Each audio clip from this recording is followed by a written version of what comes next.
Tell us a little bit about yourself and a little bit about your district. Well, I'm Tim O'Driscoll, and I represent District 14A, which is the Sartell, Sauk Rapids, Rice, St. Stephen, and Holdingford area, and a number of townships in that area. And we have a both urban mix and an agricultural mix in the district. And about 50% of the population is in municipalities and about 50% in townships. And tell us a little bit about you and your background. I am a corporate trainer by trade, and leaving for the legislature the job of mayor of the city of Sartell, which is also the largest city in our district, and very actively involved in our community and very actively involved in the Minnesota Beyond the Yellow Ribbon campaign that supports our military and veterans. What led you to run for state representative?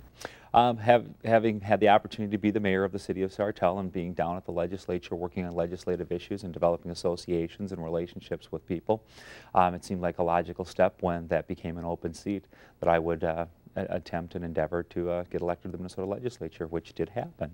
Congratulations. Thank you. If you could offer up the first bill of the session, what would it be?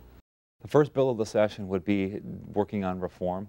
There's obviously the state budget issues that we're facing, but I think that by putting some reform in place that may repeal some of the regulations that cities or counties or school districts have or businesses will get us a long way to getting some stability and predictability back into the system, which I think is what's going to turn Minnesota's economy around.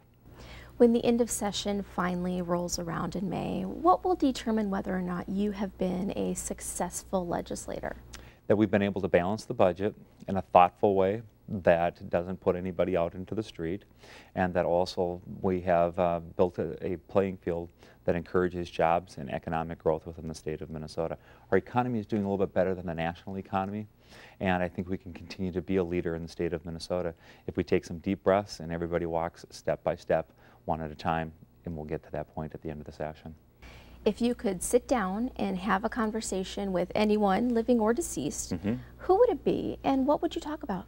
In a political sense, I'd like to sit down with the president and encourage the president to take that same advice I was just talking about with helping to provide some stability and predictability in the system, and people who will then know what the rules are and they can react accordingly. And I think that is what will start to propel our economy back to jobs, jobs, jobs for folks.